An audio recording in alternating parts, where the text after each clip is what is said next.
salah satu di antara tiganya, jadi yang ketiga punya aborsi. Saya tidak salah. Baiklah, langsung saja kita dengarkan paparan dari beliau tentang apa keistimewaan daripada Ahlussunnah wal Jamaah. Langsung saja kami persilakan kepada beliau, kami persilakan.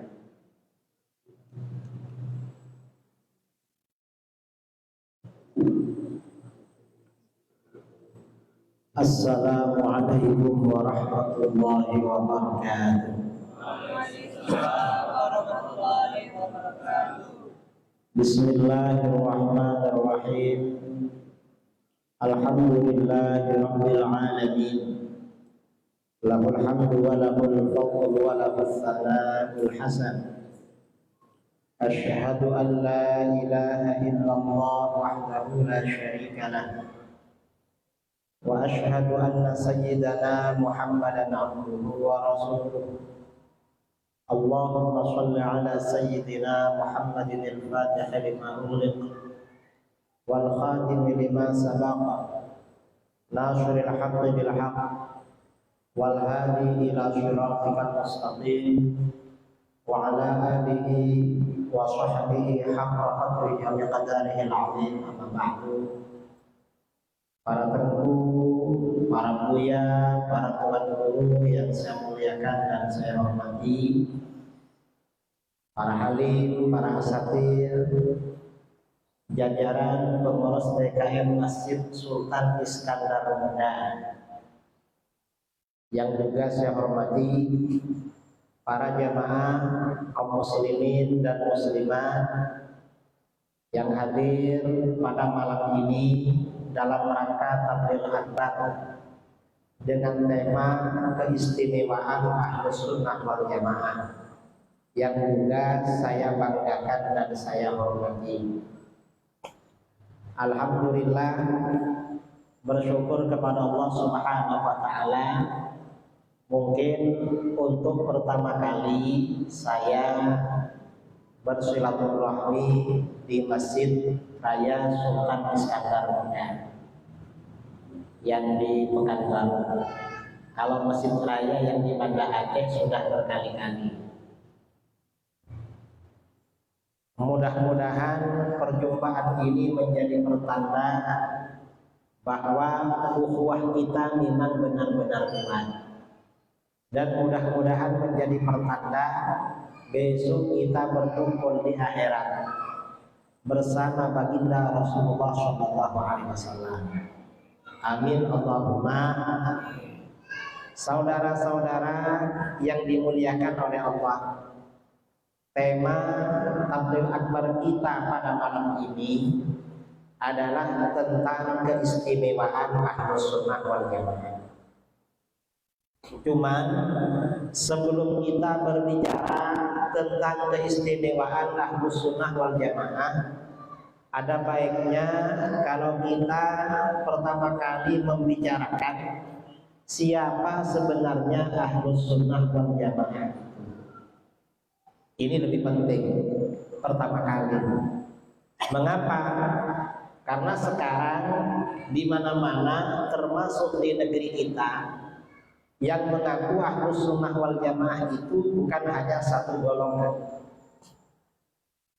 Kalau dulu sejak ulama-ulama dulu yang namanya Ahlussunnah wal Jamaah itu, kalau diukur dengan konteks sekarang, adalah Ahlussunnah wal Jamaah adalah mayoritas umat Islam, di mana di dalam fikih mengikuti salah satu mazhab yang empat, yaitu Hanafi, Maliki, Syafi'i, dan Hambali.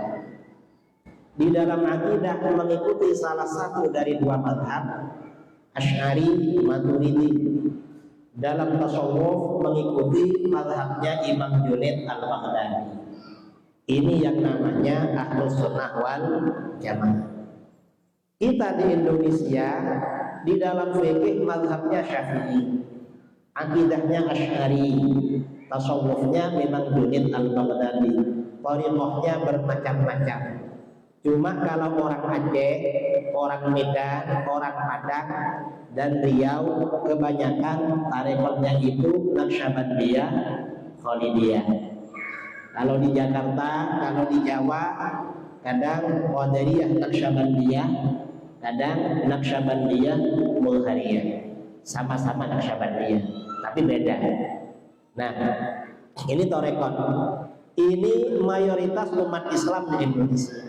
Dan ini memang yang benar-benar Ahlus Sunnah wal Jamaah. Ada kelompok lain mengaku Ahlus Sunnah wal Jamaah. Siapa kelompok itu? Adalah golongan Salafi Wahabi. Salafi Wahabi ini saudara juga mengaku Ahlus Sunnah wal Jamaah. Tapi para ulama tidak mengakui bahwa Salafi Wahabi termasuk bagian dari Ahlus Sunnah wal Jamaah. Mengapa tidak diakui? Karena tidak sesuai dengan dalil-dalil yang mengisyaratkan siapa golongan Ahlus Sunnah wal Jamaah. Misalnya hadis riwayat Imam Muslim, Rasulullah SAW bersabda, "Innahu may ya'ish ba'di fasayara ikhtilafan katsiran." Sesungguhnya siapa yang hidup sepeninggalku, kata Rasulullah, aku meninggal masih hidup. Siapa yang hidup setelah aku meninggal, maka akan melihat perbedaan pendapat yang banyak. Nanti setelah aku meninggal banyak perbedaan pendapat. Kalau Rasulullah masih hidup, ada perbedaan pendapat gampang, tinggal tanya pada beliau. Tapi kalau beliau sudah tidak ada, apa rambu-rambunya golongan yang kita ikuti? Rasulullah memberikan rambu-rambu, fa'alaikum bisunnati wa sunnatil khulafa'ir rasyidin. Maka kamu berpeganglah dengan sunnahku dan sunnah khulafa'ur rasyidin. Jadi ketika terjadi perbedaan pendapat, Rasulullah memberikan rambu-rambu, tanda-tanda isyarat mengikuti sunnah Rasul dan sunnah khulafa'ur. Nah, golongan yang mengikuti sunnah Rasul dan sunnah khulafa'ur rasyidin ini disebut dengan golongan Ahlus Sunnah wal Jamaah.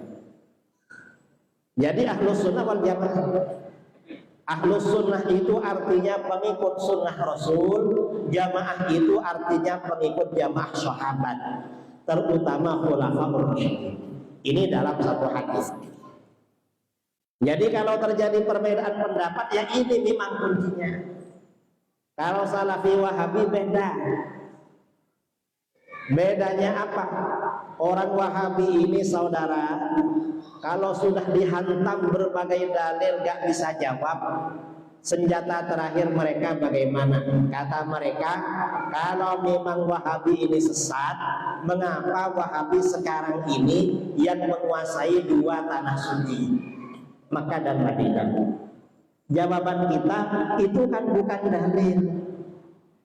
Rasulullah memberikan rambu-rambu, kalau terjadi perbedaan pendapat, kita mengikuti sunnah Rasul dan sunnah khulafa'ur rasyidin. Rasulullah tidak menyampaikan kalau nanti berbeda pendapat maka ikuti siapa yang menguasai Mekah dan Madinah. Gak ada begitu. Mekah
pernah dikuasai orang Syiah.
Nah, kita ini sebagai mayoritas memang benar-benar Ahlus Sunnah wal Jamaah. Sekarang ada pertanyaan, apa keistimewaan Ahlus Sunnah wal Jamaah?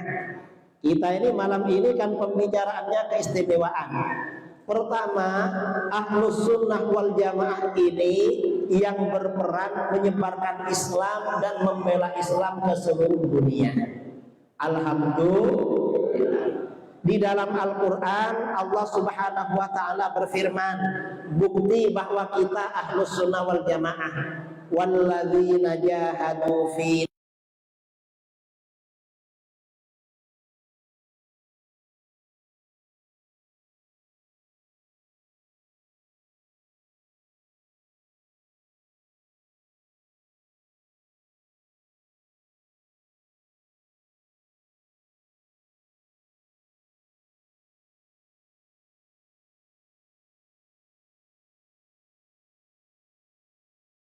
lanahdiyannahum subulana. Orang yang berjihad di jalan Allah, oleh Allah akan diberikan hidayah oleh Allah. Berarti kita ini mendapat hidayah. Mengapa mendapatkan hidayah, saudara? Jihad ini kata para ulama ada dua.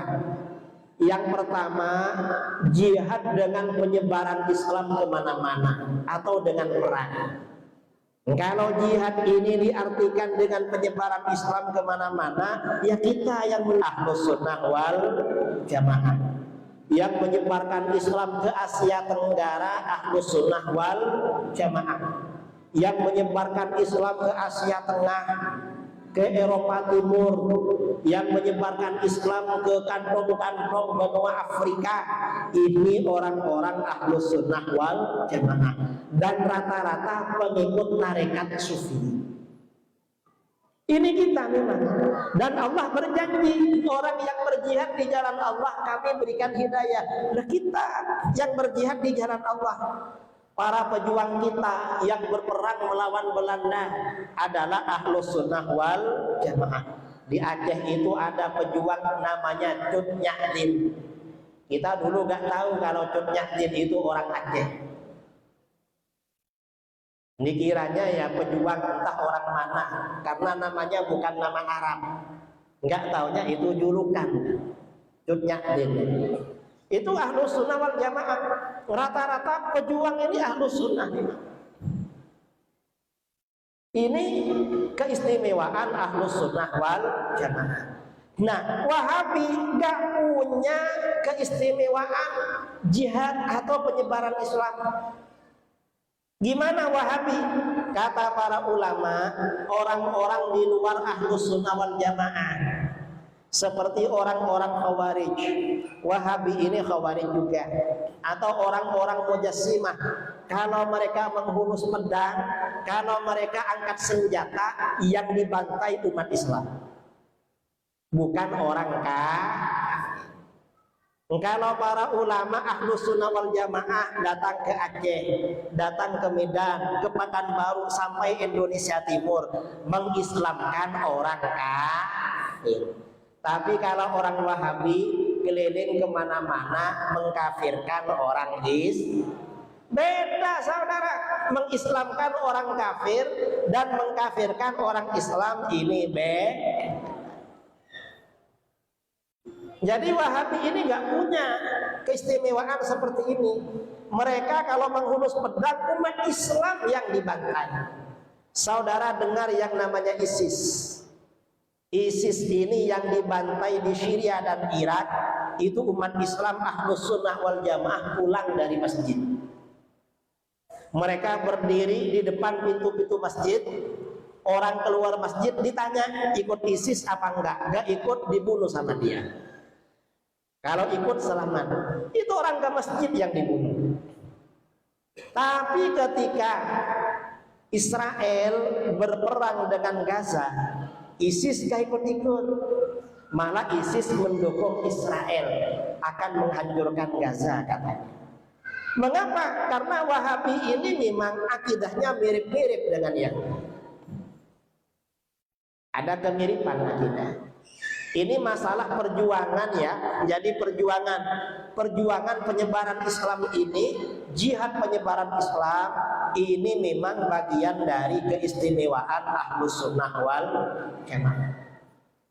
Sultan Salahuddin Al-Ayyubi yang dijuluki pahlawan perang salib, yang mengusir tentara salibis dari Palestina, beliau mazhabnya Asy'ari. Nama gurunya, beliau punya guru bernama Muhammad bin Al-Fadl Al-Khabushani. Al-Khabushani ini muridnya Imam Muhammad bin Yahya. Muhammad bin Yahya muridnya Imam Al-Ghazali. Ini pahlawan perang salib. Ya memang Ahlus Sunnah wal Jamaah, dan para pahlawan ini Ahlus Sunnah saudara. Kalau kita ini kaji data-data mereka, pahlawan umat Islam di mana-mana, Ahlus Sunnah wal Jamaah. Ini jihad yang pertama, jihad yang menggunakan pedang, senjata, atau perjuangan penyebaran Islam. Ini memang pemerannya adalah Ahlus Sunnah wal Jamaah. Kalau yang membantai umat Islam Wahabi. Dan bahwa Wahabi ini aliran sesat, ada hadisnya dari baginda Rasulullah SAW. Dalam hadis sahih riwayat Imam Ibnu Hibban dari Hudzaifah bin Al-Yaman radhiyallahu anhu, Rasulullah SAW bersabda, "Innama atakhawwafu 'alaikum rajulun qara'al Qur'an." Sesungguhnya sesuatu yang aku khawatirkan pada kalian adalah seorang laki-laki yang baca Quran. Membaca Quran ini pasti bagus, tapi ini mengapa Rasulullah mengantisipasi? Hati-hati, nanti ada orang baca Quran. Hatta idza ru'iyat bahjatuhu alai, hingga ketika orang itu kelihatan indah karena Al-Quran. Mengapa indah karena Al-Quran? Hafal Quran, suaranya merdu. Kalau menjadi imam, masya Allah. Wasara ridaan lil Islam, dan dia juga menjadi penolong Islam. Kok menolong Islam? Jadi imam, ngajar tahsinul Quran, buka rumah tahfidz Al-Quran, ngajak orang kembali pada agama. Setelah dia indah karena Al-Quran, ghayyarahu ila ma sya'allah. Orang ini merubah ajaran Al-Quran pada apa yang Allah kehendaki. Ajaran Quran dirubah saudara. Fansalakha minhu wa nabadhahu wara'a dhahri. Lalu dia melepaskan dirinya dari ajaran Al-Quran. Ajaran Quran dia lempar, dia buang jauh-jauh ke belakang. Fasa'a ila jarihi bisayf. Lalu dia serang tetangganya dengan pedang, dibunuh tetangganya. Waramahu bisyirki, dan dia tuduh tetangganya syirik. Mengapa tetangganya dituduh syirik? Dia merubah ajaran Al-Quran, mensyirikkan tawassul, tabarruk, istighatsah. Dasarnya mana? Ajaran Al-Quran dirubah oleh dia. Karena tetangga-tetangganya disyirikkan, dibantai oleh dia. Siapa ini? Ini adalah orang Wahabi, Salafi Wahabi. Jadi bukan keistimewaan, karenanya hati-hati. Orang Qur'annya bagus, hati-hati, khawatir bukan ahlus sunnah wal jamaah. Kalau ahlus sunnah ini ya walaupun bagus ya tetap ahlus sunnah. Tapi hati-hati. Saya bulan Agustus kemarin ceramah di Bima, salah satu pondok pesantren. Sebelum ceramah, kiainya bilang, "Kiai, pondok pesantren kami ini kalau malam Jumat membaca maulid, ya Nabi salam alaika. Tetangga sebelah kami ini gak mau maulid Kiai. Karena tiap malam Jumat kami baca maulid, tiap malam Jumat kami dapat kiriman batu bata melayang dari sana ke sini. Dilempar batu bata saudara." Setelah ceramah saya sampaikan, beruntung tetangga saudara cuma punya batu bata. Coba tetangga saudara punya bom atau punya mercon lempar, mungkin saudara dibom. Mengapa? Ini ada hadisnya bahwa Wahabi ini mensyirikkan orang, merubah ajaran Quran. Qurannya memang bagus, rajin ke masjid memang. Ada hadisnya, merubah ajaran Quran, mengkafirkan orang, ini aliran sesat. Karenanya hati-hati saudara, di akhir zaman ini aliran sesat, tampilannya kadang agamis. Mengapa agamis? Qurannya bagus, punya rumah tahfidz, rajin ke masjid, ngajak orang ke masjid, tapi apa? Dia mensyirikkan umat Islam, mensyirikkan orang lain. Ini ciri-ciri ajaran Wahabi yang diingatkan oleh baginda Rasulullah SAW. Nah, ini yang pertama. Yang kedua, ya, kata para ulama, jihad di jalan Allah itu ada dua. Ada jihad dengan perjuangan, peperangan, penyebaran Islam, dan ini memang pemerannya adalah ahlus sunnah wal jamaah. Ada jihad dengan ilmu, membela ajaran Islam pakai ilmu, mengarang kitab, berdebat atau apapun. Ini siapa? Ini yang melakukan juga para ulama ahlus sunnah wal jamaah. Para ulama kita ini saudara, ini sangat lihai berdebat dengan Kristen, punya kemampuan ilmu kristologi yang luar biasa. Imam Ghazali seorang kristologi, beliau seorang kristolog, punya kitab Ar-Raddul Jamil ala Ilahiyyati Isa bi Syarihil Injil. Imam Ghazali punya kitab isinya membantah ketuhanan Yesus. Kristolog beliau. Ini Imam Ghazali. Di India kira-kira 150 tahun yang lalu, di India ini ada profesor Kristen, ada orang Kristen dari Inggris dikirim ke India. Dan orang Kristen ini hafal Quran, pandai bahasa Arab. Akhirnya apa? Karena ini hafal Quran, pandai bahasa Arab, berhasil mengkristenkan banyak orang. Dia mengarang kitab berjudul Mizanul Haq, timbangan kebenaran. Yang dibenarkan adalah Kristen. Akhirnya apa? Setelah kitab ini menyebar, profesor Kristen, orang Kristen yang hafal Al-Quran dari Inggris ini ditantang debat oleh seorang ulama Ahlus Sunnah, Syekh Rahmatullah bin Khalilur Rahman Al-Hindi Al-Kiranawi. Debat pertama, ternyata apa? Syekh Rahmatullah ini berhasil membuktikan kebenaran Islam berdasarkan ayat-ayat yang ada di Bible. Ternyata beliau menguasai isinya kitab Taurat dan Injil, yang bahasa Inggris, bahasa Belanda, bahasa Perancis menguasai. Sampai Profesor Van der ini kalah. Namanya Van der. Setelah kalah perdebatan sesi kedua, dia gak mau datang saudara. Akhirnya setelah itu Syekh Rahmatullah ini ke Mekah Al-Mukarramah, ziarah kepada gurunya Mufti Mekah, ulama kita namanya As-Sayyid Ahmad bin Zaid Dahlan, menceritakan perdebatannya dengan Kristen. Setelah bercerita kepada gurunya, beliau diperintahkan, perdebatan kamu karang dalam bentuk kitab. Akhirnya beliau menulis kitab berjudul Izharul Haq, menjelaskan kebenaran. Tebalnya 4 jilid, dan ini kitab kristologi paling hebat di era modern. Beliau ini Ahlus Sunnah wal Jamaah. Dan orang ini kalau membela ajaran Islam, ya memang harus ikut Ahlus Sunnah wal Jamaah saudara.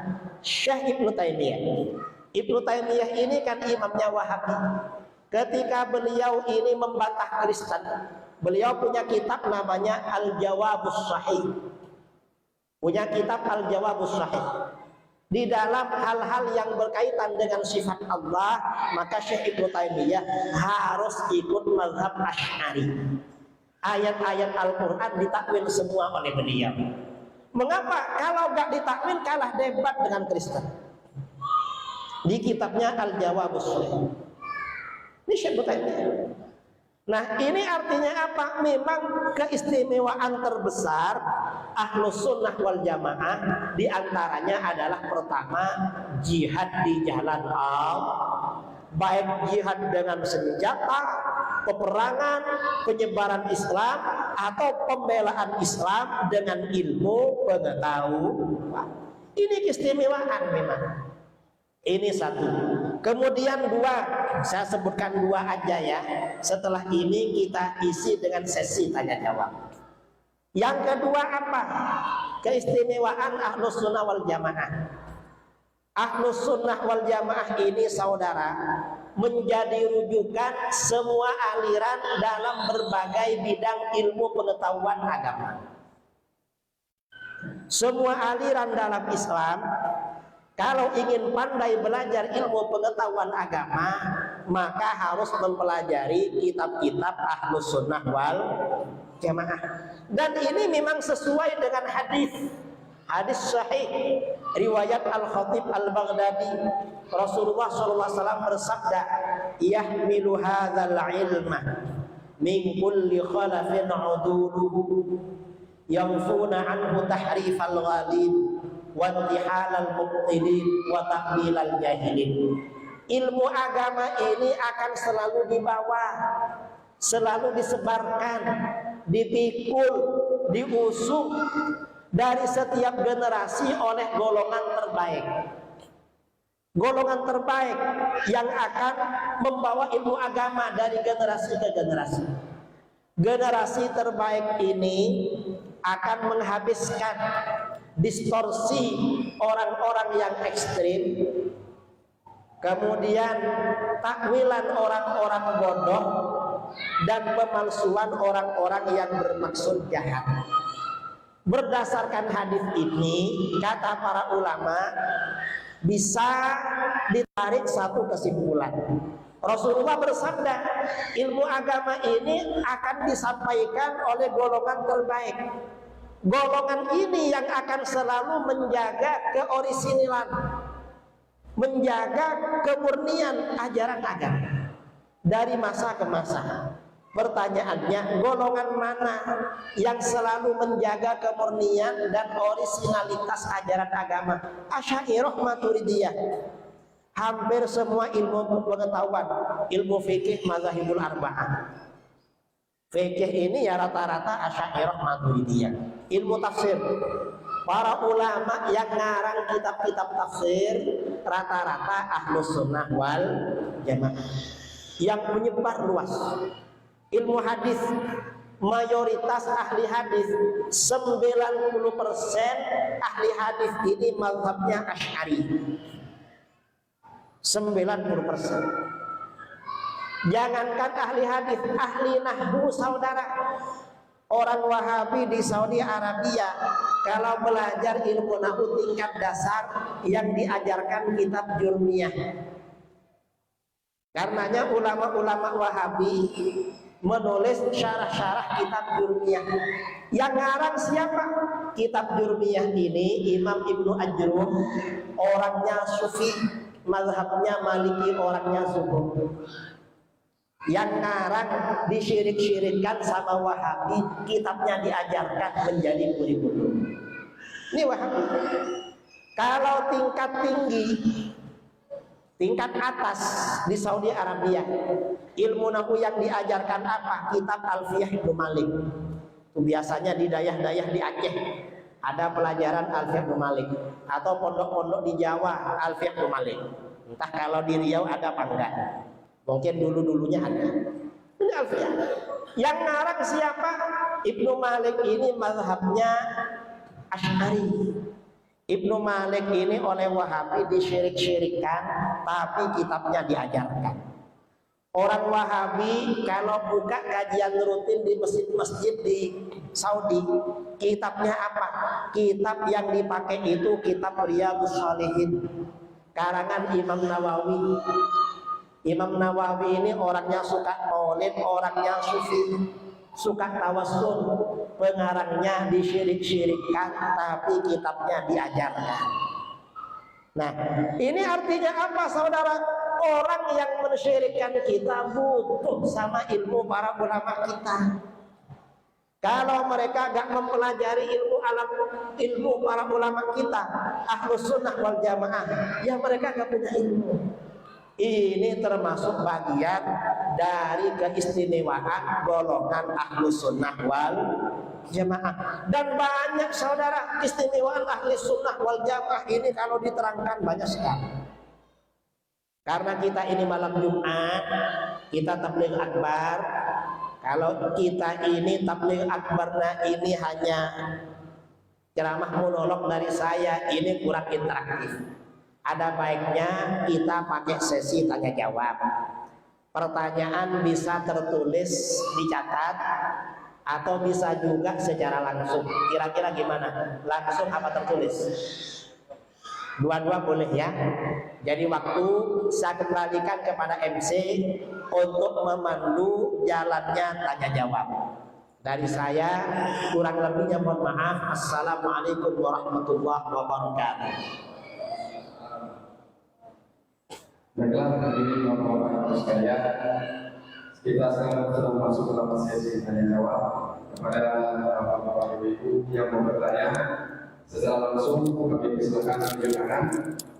Yang baik, yang pertama ada dua orang penanya di sebelah kanan. Kita silakan dulu kepada Pak Jawabana.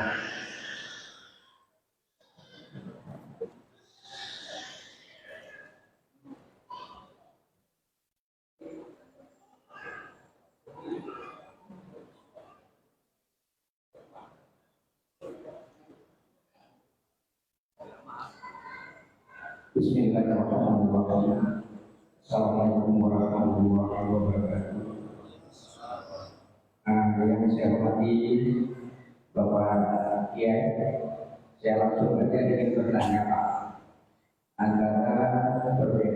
antara Ahlus-Sunnah wal Jamaah dengan Wahabi atau Salafi. Kebetulan saya tinggal di Pondok Gede, ya sebagai tokoh masyarakat di sana. Kultur saya rata-rata dari, mohon maaf, dari Salafi, dari Syekh dan berdarah. Tetapi sesudah saya lihat, memang keterangan beliau dari pihak Wahabi memang beliau selalu melaksanakan ibadah waktu itu selalu ke masjid. Nah, dibandingkan dengan kita Ahlus-Sunnah wal Jamaah, pada saat ada riba atau waktu riba malah banyak. Ini mohon maaf, kita bukan saya membela sana sini, tapi bagaimana saya pribadi membedakan mana yang Wahabi, mana Salafi, mana Ahlus-Sunnah wal Jamaah. Kalau Ahlus-Sunnah wal Jamaah saya sudah paham, cuma untuk membedakan antara Wahabi dan Salafi. Ya, demikian Pak Ustaz yang dapat saya sampaikan. Saya betul-betul Assalamualaikum warahmatullahi wabarakatuh.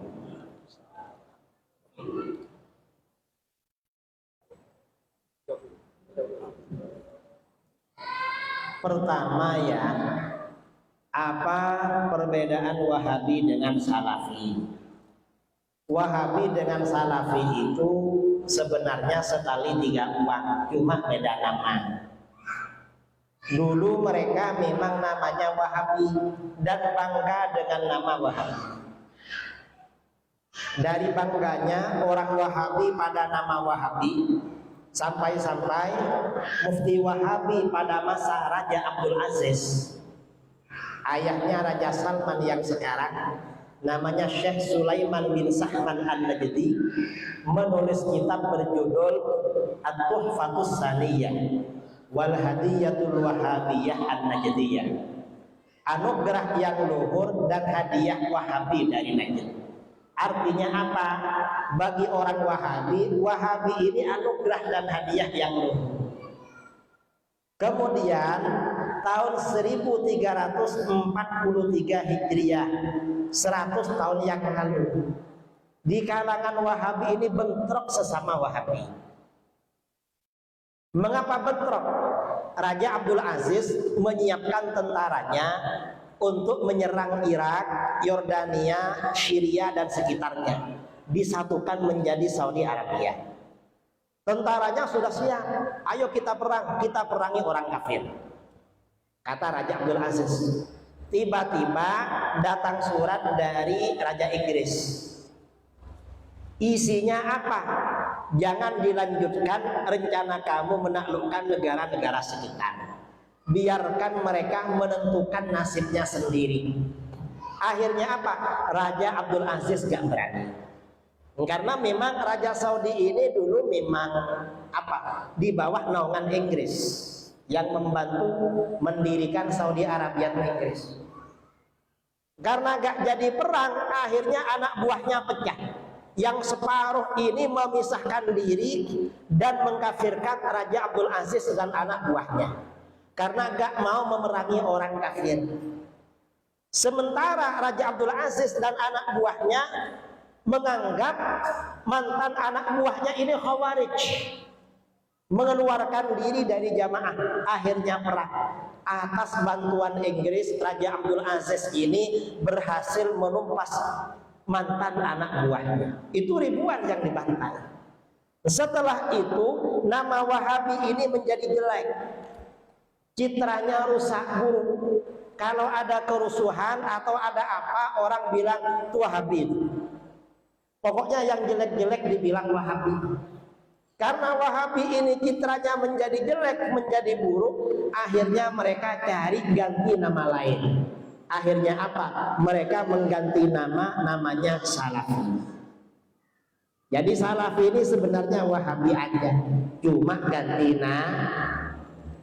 Dan gak cocok kalau dikatakan Salafi. Wahabi dikatakan Salafi gak cocok.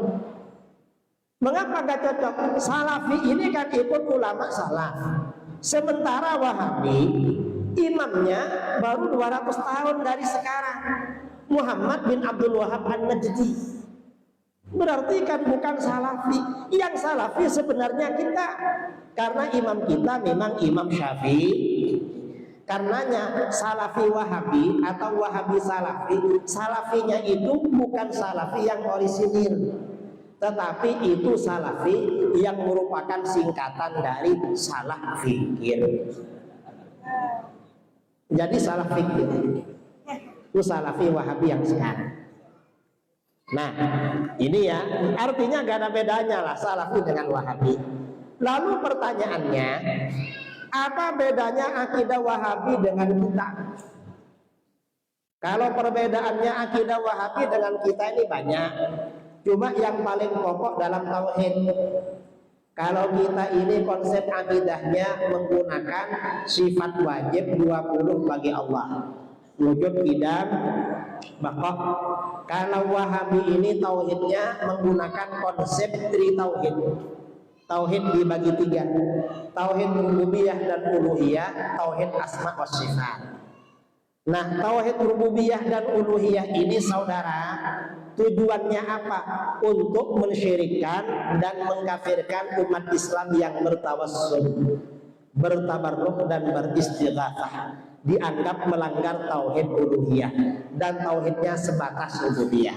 Ini tauhid main-main sebenarnya. Ini dari mana sumbernya tauhid rububiyah uluhiyah? Tauhid rububiyah uluhiyah ini disinyalir sumbernya itu dari orang-orang jahiliyah. Dari siapa? Dari Abu Jahal dan Abu Lahab. Mengapa Abu Jahal dan Abu Lahab? Karena di kitab-kitab tauhid Wahabi ada pengakuan keyakinan bahwa Abu Jahal dan Abu Lahab dan orang-orang musyrik yang seagama dengan mereka berdua itu orang mukmin dan orang bertauhid. Itu di kitab Wahabi. Ada kitab Wahabi berjudul Kaifa Nafhamut Tauhid. Kalantin. Keyakinan bahwa Abu Jahal dan Abu Lahab seorang yang bertauhid. Karenanya kalau Wahabi menamakan ustadz-ustadz mereka dengan ustadz tauhid, jangan heran. Itu maksudnya bukan tauhidnya Ahlus Sunnah wal Jamaah. Itu tauhidnya Abu Jahal dan Abu Lahab. Mengapa? Ya sama-sama abunya memang. Makanya ustadz-ustadz mereka namanya dikasih nama Abu di depan. Mengapa? Biar mirip dengan Abu Jahal dan Abu Lahab. Itu sebenarnya. Karena di kitabnya ini dikitakan Abu Jahal, Abu Lahab orang mukmin dan bertauhid. Anehnya lagi, Wahabi ini menaikkan derajatnya Abu Jahal dan Abu Lahab, sementara kedua orang tua Rasulullah SAW dikafirkan, dimasukkan neraka oleh mereka. Mereka ini lebih memihak Abu Jahal, Abu Lahab, saudara, daripada kedua orang tua Rasulullah SAW, apalagi kita. Makanya di kitab tauhidnya Wahabi ini ada keterangan halaman 16, ajibun wa gharib ayyakuna Abu Jahlin wa Abu Lahabin aktsara tauhidan lillah wa akhlasa imanan bihi minal muslimin alladzina yatawassalun bil awliya'i was salihin. Sungguh aneh dan mengherankan, ternyata Abu Jahal dan Abu Lahab lebih mantap tauhidnya, lebih bersih imannya daripada umat Islam yang bertawassul. Nah, Abu Jahal dan Abu Lahab ini saudara dianggap lebih iman dari kita oleh mereka. Mengapa? Ya karena imamnya Wahabi kayaknya itu. Karenanya Wahabi ini walaupun bikin masjid dikasih nama Masjid Abu Bakar, betul, Masjid Umar, Masjid Abu Ubaidah, nama-nama sahabat radhiyallahu anhum. Itu jangan heran, itu namanya aja Abu Bakar, tapi tauhidnya yang dipakai nanti tauhid yang memuji-muji Abu Jahal dan Abu Lahab. Hanya propaganda. Ini tauhid rububiyah uluhiyah. Lalu mereka ada tauhid asma wa sifat. Tauhid asma wa sifat ini untuk mengkonter sifat 20 bagi Allah. Ini tauhid asma wa sifat. Ini sumbernya dari mana? Syekh Ibnu Taimiyah ini dalam akidah tajsidnya itu terpengaruh dengan akidah Yahudi. Jadi merujuk kepada kitab Yahudi. Syekh Ibnu Taimiyah. Ya mirip-mirip memang akidahnya. Karenanya ya akidahnya Wahabi ini mirip akidahnya Yahudi, disingkat menjadi Wahyudi. Wahabi mirip akidahnya Yahudi, atau Wahabi adiknya Yahudi. Saya di Masjid TNI Angkatan Darat di Banda Aceh bulan Januari, mungkin Januari kemarin di Aceh. Saya bilang Wahyudi, langsung ketawa semua. Nah, kenapa Pak Kiai? Ketua masjidnya Pak Wahyudi, orang Aceh. Saya kira itu ya pertanyaan pertama. Ya kalau ingin tahu ciri-cirinya ya gampang lah. Wahabi itu paling gampang. Pokoknya orangnya mahal senyum, sulit senyum, sulit menyapa orang, itu Wahabi ya.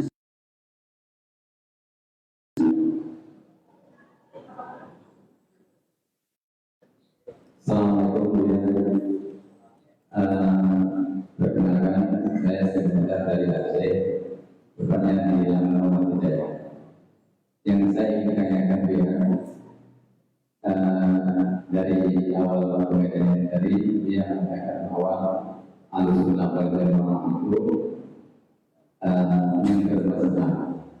Yang ingin saya tanyakan, apakah kita harus bermasalah itu dengan satu masalah atau seperti apa? Kemudian satu lagi, boleh banyak. Satu lagi, apakah kita boleh mengikuti imam yang imam itu pahamnya Wahabi? Assalamualaikum warahmatullahi wabarakatuh. Pertama, di dalam ilmu agama kita ini memang harus bermadhab dalam urusan agama. Mengapa harus bermadhab? Karena dalam urusan agama setiap orang itu harus punya guru dan tidak boleh memahami ajaran agama dengan pikirannya sendiri tanpa guru. Dan gurunya punya guru juga, gurunya punya guru dengan sanad yang bersambung sampai kepada baginda Rasulullah. Nah, bermazhab ini sebenarnya untuk menjaga hubungan kita dengan guru. Kita ini kalau bermazhab gurunya jelas. Kalau nggak bermazhab nggak jelas gurunya. Karena ilmu agama ini nggak boleh dipahami sendiri. Makanya di dalam Al-Quran dikatakan fas'alu ahlal dzikri in kuntum la ta'lamun. Bertanyalah kalian kepada ahli zikir kalau kamu tidak tahu. Ahli zikir ini maksudnya siapa? Para ulama. Kita kalau nggak tahu persoalan agama, oleh Al-Quran diperintahkan bertanya kepada para ulama. Dan tentu ulamanya ini yang memang benar-benar ulama. Kalau ulama berarti punya guru terus. Ini bermadhab. Jadi nggak bisa nggak bermadhab. Nah kita di Indonesia di dalam fikih ini mazhabnya Syafi'i, ya. Cuma kadang-kadang sebagian persoalan pengamalan kadang kita pindah mazhab. Misalnya ketika menunaikan ibadah umrah, ibadah haji, biasanya wudhunya ikut Syafi'i, kita pindah ikut Hanafi atau mazhab lain yang tidak membatalkan wudhu bersentuhan laki perempuan. Ya nggak apa-apa. Atau mungkin di sini ketika bepergian kemana-mana, karena kita gak bawa baju ganti, kita ikut mazhab lain yang tidak mengharuskan celana harus suci dari najis. Kadang begitu. Tapi bermazhab itu memang harus. Ini yang pertama. Yang kedua, bolehkah kita ikut Imam Wahabi? Maksudnya sholat ya. Hah? Di dalam kitab-kitab fikih ya dikatakan wa yukrahul iqtida'u bi fasikin wa mubtadi'in, dan makruh mengikuti atau bermakmum pada imam yang fasik. Ada imam suka maksiat pecat itu, Mengapa dipecat? Agar jamaahnya tidak Mang imam yang khusyuk-khusyuk, memang jangan yang nakal-nakal jadi imam. Wa muqtadi'in, dan ahli bid'ah bermakmum pada imam ahli bid'ah. Imamnya Mu'tazilah, imamnya Syiah, imamnya Mujassimah, imamnya Wahabi, kita bermakmum di belakangnya, hukumnya makmum. Mengapa? Karena imam ini perantara kita kepada Allah. Kita ini kan perlu menghadap Allah. Carilah perantara yang bagus, jangan yang nakal-nakal begitu. Jadi makruh. Biasanya orang Aceh kalau ke tanah suci nggak sholat di Masjidil Haram, sholat di kamar sesama orang Aceh. Atau kadang sholatnya telat-telat. Ya lambatlah, habis itu baru sholat. Mengapa? Karena ada pertanyaan. Kalau imam yang ada memang Wahabi, nggak ada imam lain, maka kita yang baik ini bermakmum apa sholat sendiri-sendiri. Sebagian ulama kita memfatwakan sebaiknya sholat sendiri aja. Ada juga yang memfatwakan sebaiknya bermakmum aja karena nggak ada lagi. Jadi begitu. Akhirnya orang Aceh pilih berjamaah sendiri. Jadi saya kira itu ya, 2 pertanyaan. Ada lagi? Oh ini.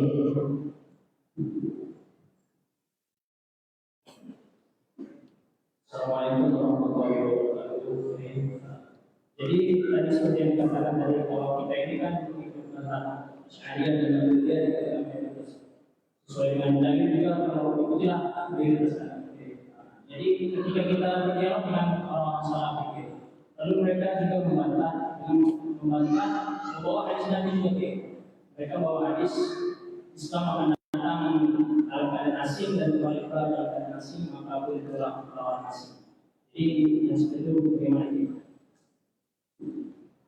Nah, Wahabi ini sudah disampaikan hadis-hadis dari Rasulullah SAW. Hadisnya sahih bahwa ahlus sunnah wal jamaah mayoritas.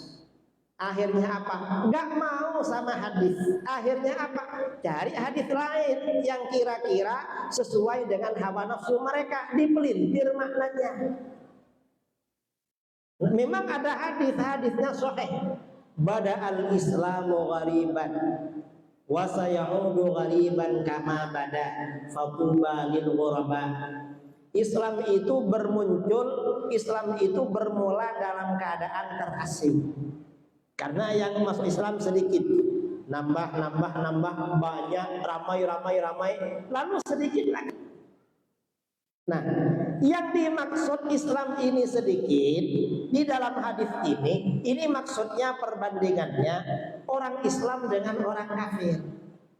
Memang orang Islam kalau dibandingkan orang kafir memang sedikit, saudara. Karena umat Islam di dunia memang sekitar 20%. Yang 80% penduduk dunia adalah di luar Islam. Minoritas memang. Jadi kalau perbandingan Islam dengan non-Islam, Islam minoritas. Maka beruntunglah orang-orang yang terasing. Cuma orang yang terasing di sini siapa? Orang yang terasing ini dijelaskan dalam hadis riwayat Al-Baihaqi, alladzina yasluhun hina yafsudun nas. Mereka yang menjalankan kesolehan, menjalankan kebaikan ketika manusia menjalankan kerusakan. Siapa yang menjalankan kebaikan? Ya anak-anak yang ada di pondok-pondok, di daya-daya ahlus sunnah wal jamaah. Itu ghurabah namanya. Kalau Wahabi itu bukan ghurabah, karena mereka enggak menjalankan kesalehan. Nakal mereka ini. Mereka memecah belah umat, mengkafir-kafirkan orang, menyesat-nyesatkan orang, merusak ajaran agama. Apanya yang soleh? Cuma mereka rajin ke masjid aja. Orang rajin ke masjid belum tentu soleh, saudara. Kadang-kadang orang mencuri kotak amal ke masjid juga itu. Jadi itu aja, nggak soleh mereka. Wahabi itu nakal. karena mereka mengkafirkan orang. Itu cara menjawabnya seperti itu. Ada lagi?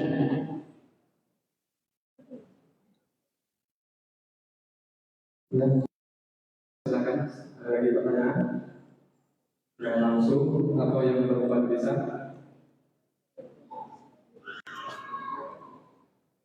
Masih nulis ya? Masih nulis ya? Baik ya. Oh ini.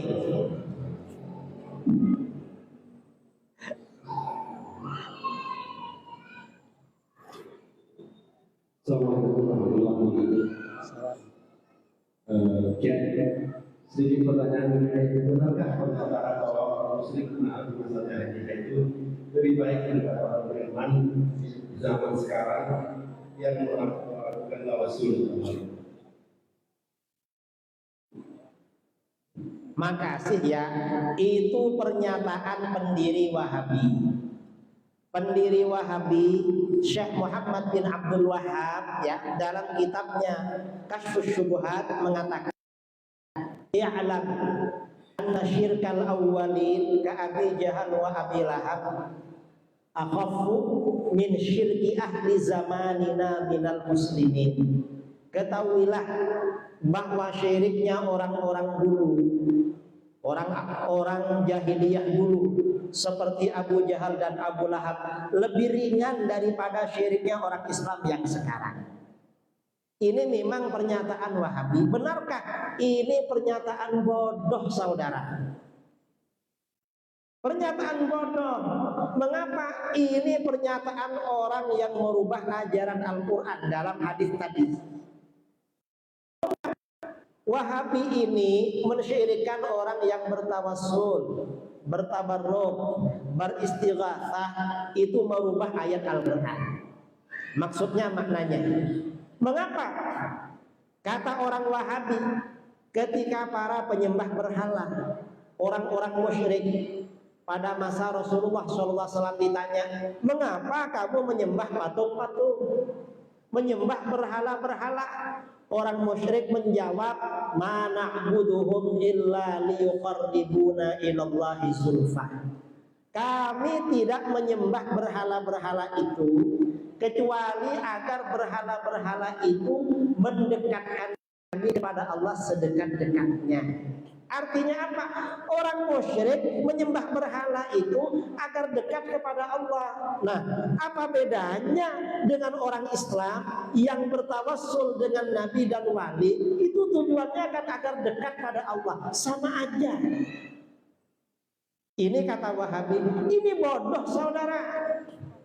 Mengapa bodoh? Ini merubah ajaran Al-Quran. Mengapa merubah ajaran Al-Quran? Dalam ayat ini, orang musyrik itu memang menyembah berhala, bukan menyembah kepada Allah. Makanya Al-Quran redaksinya ma na'buduhum illa liyuqarribuna ilallahi zulfa. Kata orang musyrik, kami tidak beribadah kepada berhala, tidak menyembah kecuali agar berhala itu mendekatkan kami. Ini kata orang musyrik.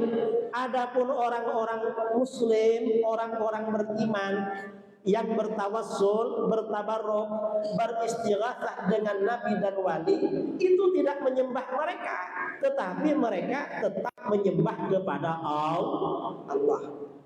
Dan itu namanya wasilah, sesuai dengan perintah Allah di dalam Al-Quran, ya ayyuhalladzina amanu taqullaha wabtaghu ilaihil wasilah. Hai orang-orang yang beriman, bertakwalah kalian kepada Allah dan carilah wasilah menuju Allah.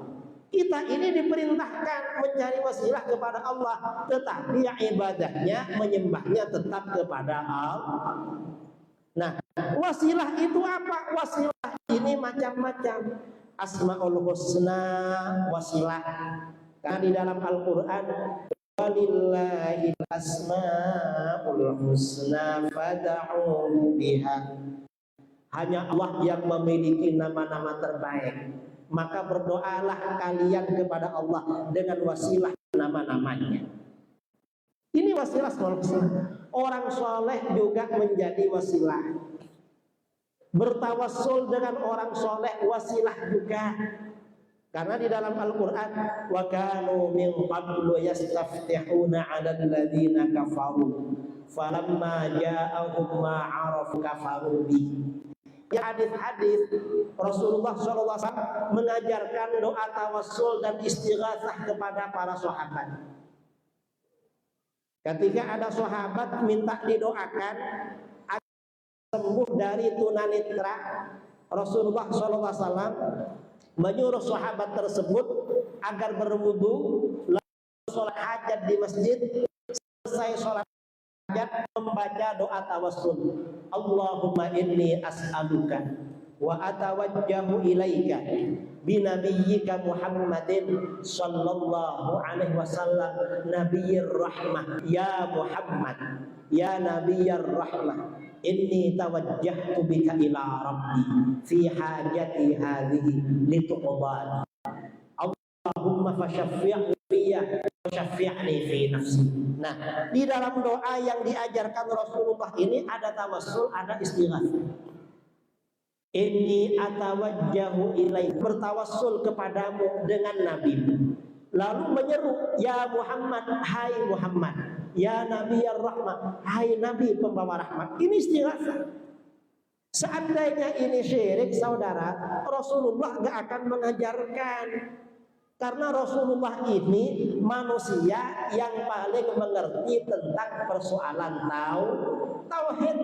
Rasulullah ini paling ngerti persoalan syirik. Kira-kira Rasulullah dengan Wahabi, siapa yang lebih mengerti persoalan syirik? Ya Rasulullah lah. Makanya kita tauhidnya ikut tauhid Rasulullah. Masalah kesyirikan kita jauhi seperti ajaran Rasulullah. Kalau Wahabi gak ikut Rasulullah, saudara, ikut siapa? Ikut Abu Jahal dan Abu Lahab. Kita kelompok radikal. Hati-hati dengan Wahabi. Ini pertanyaan ada lagi. Wah, ini yang tertulis ya. Saya bacakan bisa. Ini kayaknya dari seorang anak. Ini bagaimana menghadapi keluarnya yang telah masuk ke Wahabi atau Salafi. Selanjutnya yang kedua, ini juga ada pertanyaan. Kalau tadi kita membahaskan tentang aswaja dengan Wahabi, ini juga ada pertanyaan, apa perbedaan antara aswaja dengan Muhammadiyah? Nah, ini juga mungkin perlu penjelasan. Terima kasih. Terima kasih ya. Kalau ada seorang anak ayahnya ikut Wahabi, apa sikapnya? Pertama, tetap harus berbakti pada orang tua.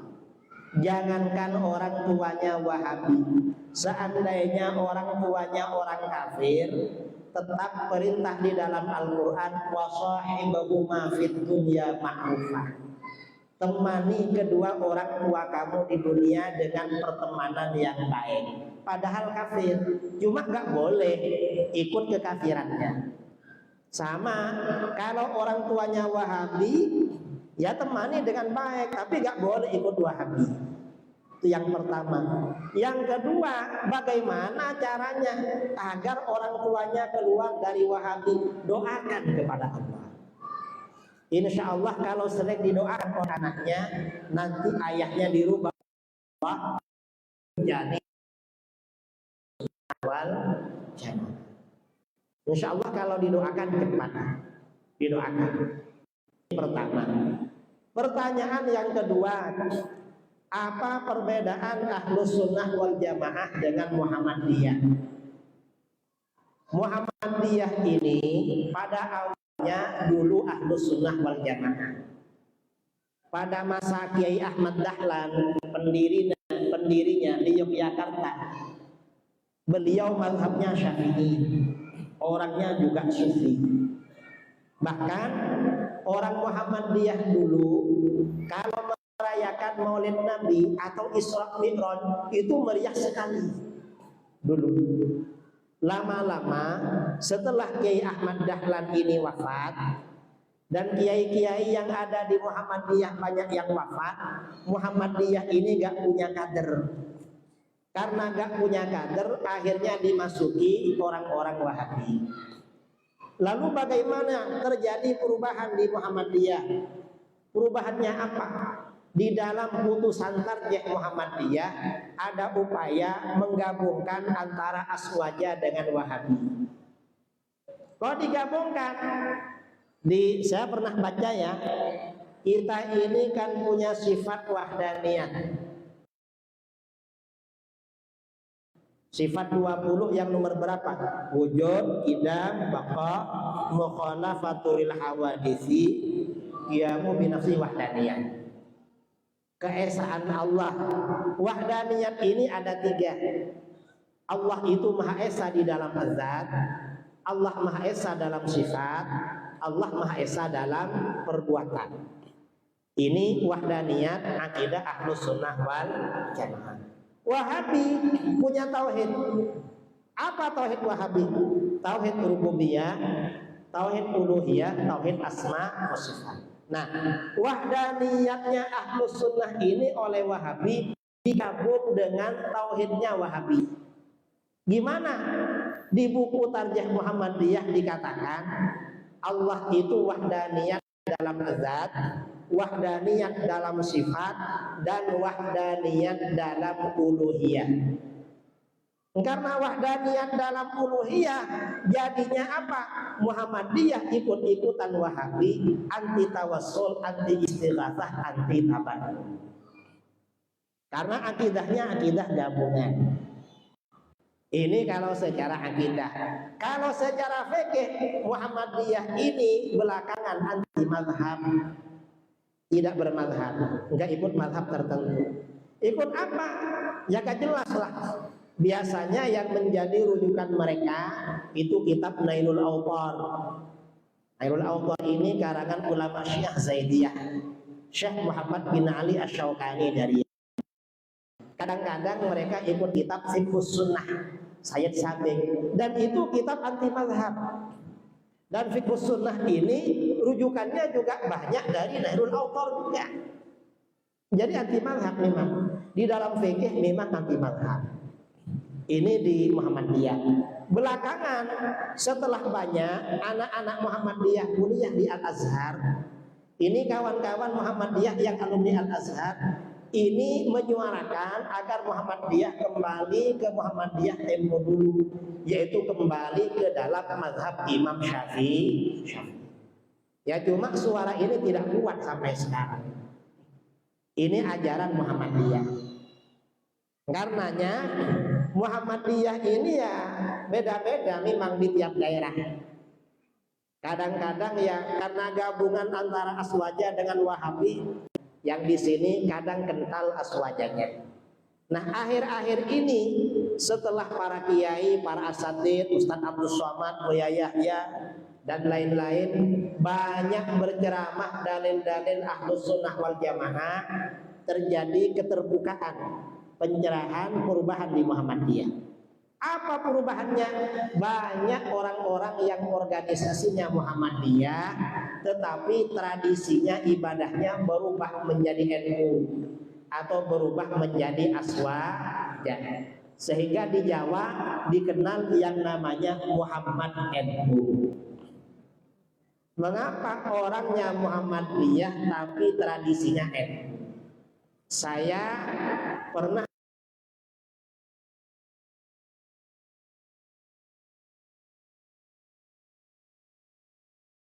diundang dialog yang nantang-nantang, yang Muhammadiyah dan LDI diundang untuk melengkapi aja. Dan ternyata yang dari Muhammadiyah itu bagus. Kata yang Muhammadiyah, apa Kiai? Kami Muhammadiyah sudah istighatsah dan sudah tahlilan.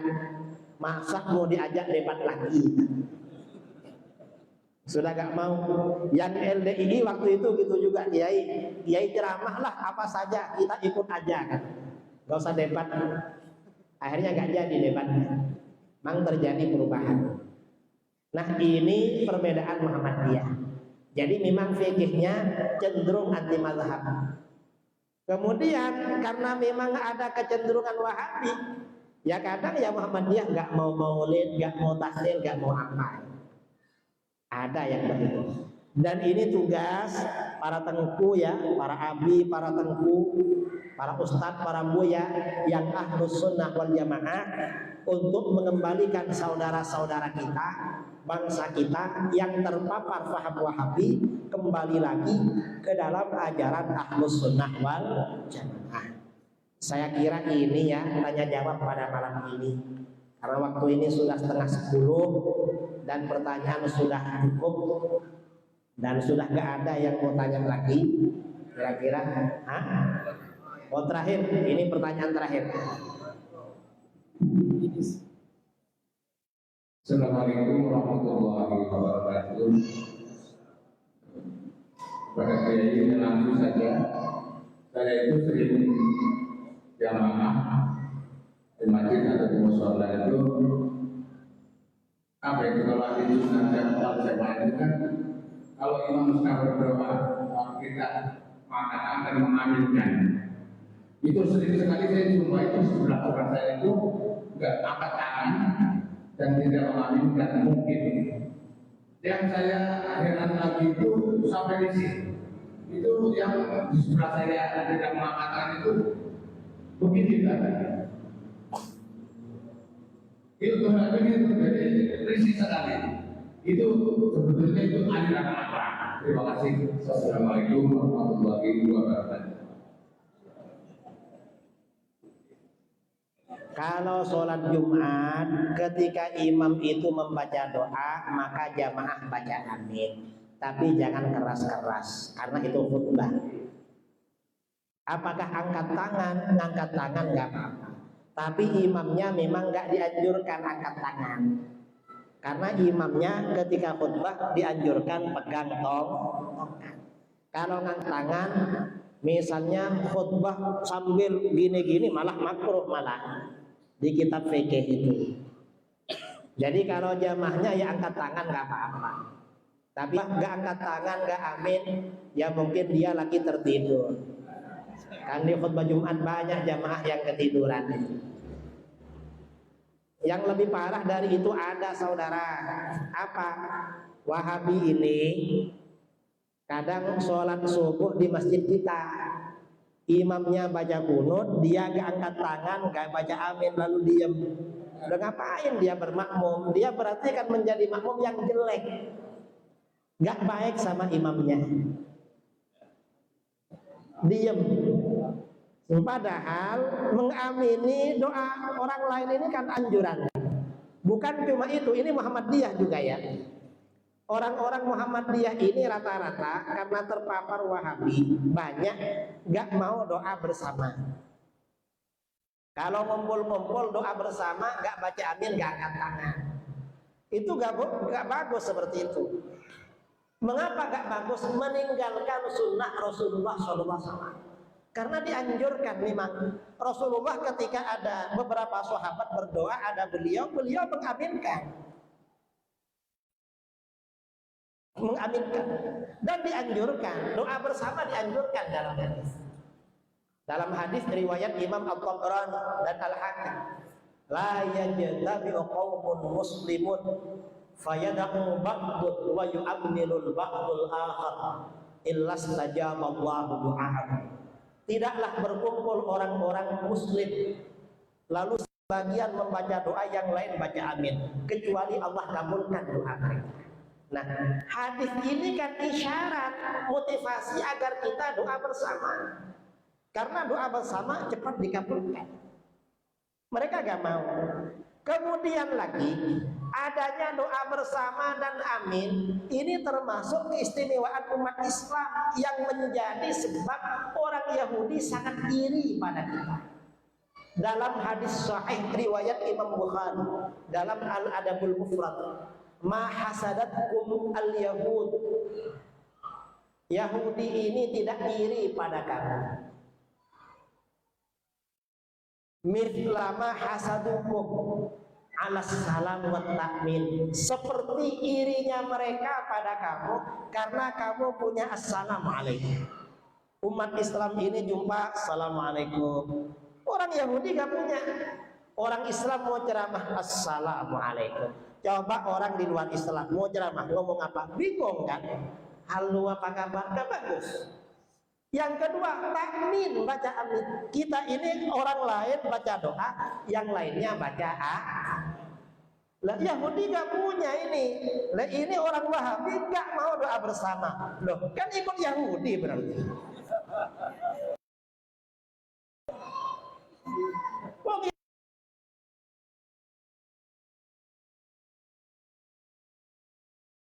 Yahudi iri karena gak punya seperti ini. Ini yang punya gak mau, kan ikut Yahudi. Nah ini sebagian Muhammadiyah seperti ini, kritik aja sebenarnya, kritik. Saya kira seperti itu ya. Saya kira sudah cukup ya, sudah gak ada lagi. Ada lagi. Terakhir.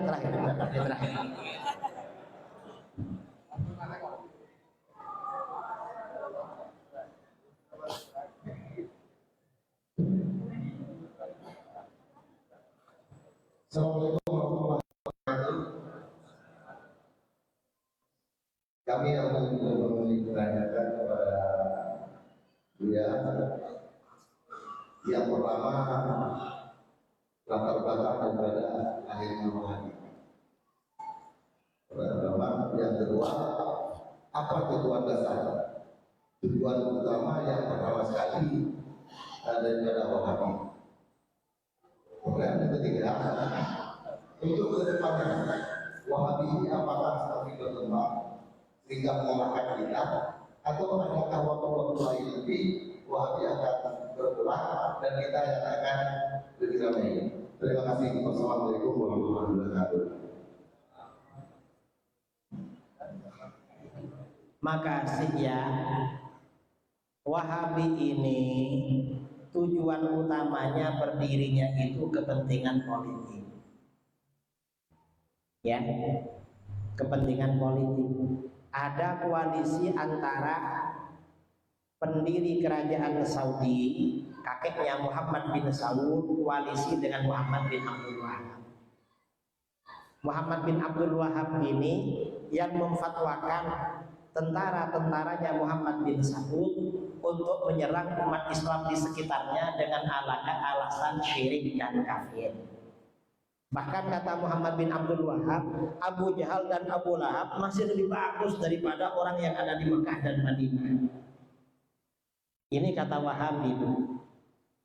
Nah, di belakang Muhammad bin Abdul Wahab ini siapa?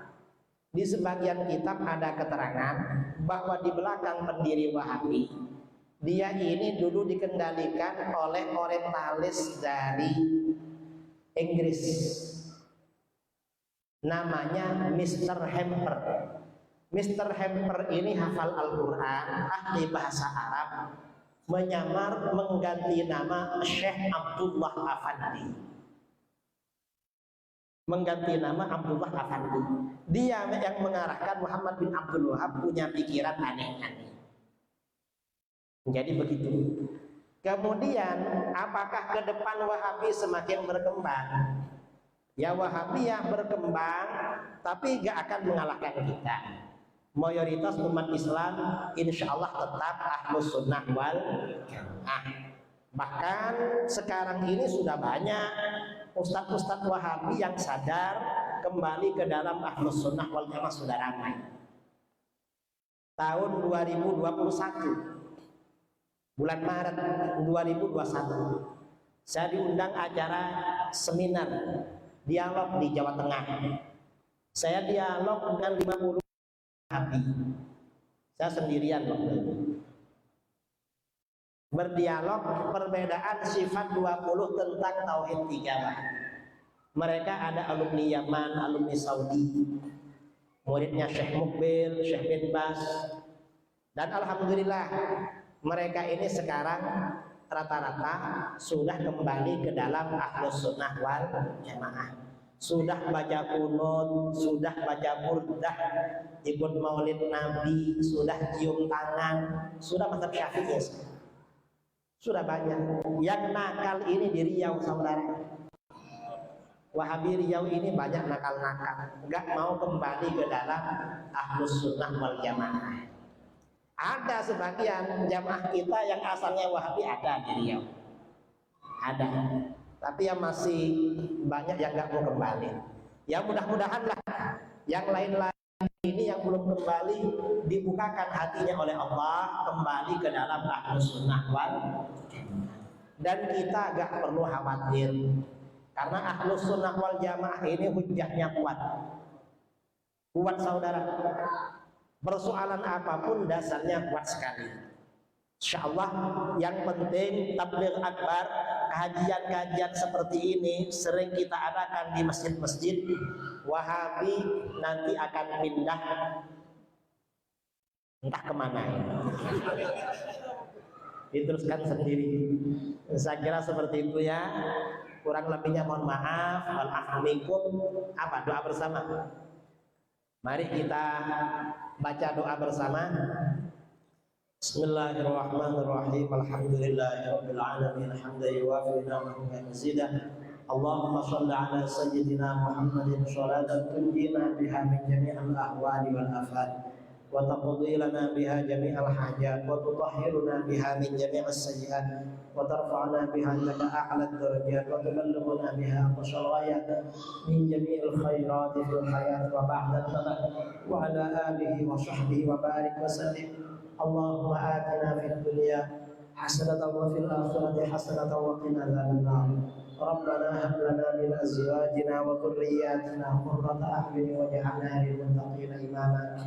ربنا اغفر لنا ولإخواننا الذين سبقونا بالإيمان ولا تجعل في قلوبنا غلا للذين آمنوا ربنا إنك رؤوف رحيم.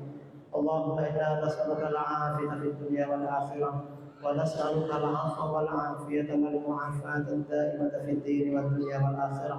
اللهم إنا نسألك الهدى والتقى والعفاف والغنى. اللهم اغفر لنا ذنوبنا ولوالدينا ومشايخنا ومعلمينا وأصحابنا وأحبابنا وذوي الحقوق علينا ولسائر المسلمين والمسلمات والمؤمنين والمؤمنات الأحياء منهم والأموات. وصلى الله على سيدنا محمد النبي الأمي وعلى آله وصحبه وبارك وسلم تسليما كثيرا.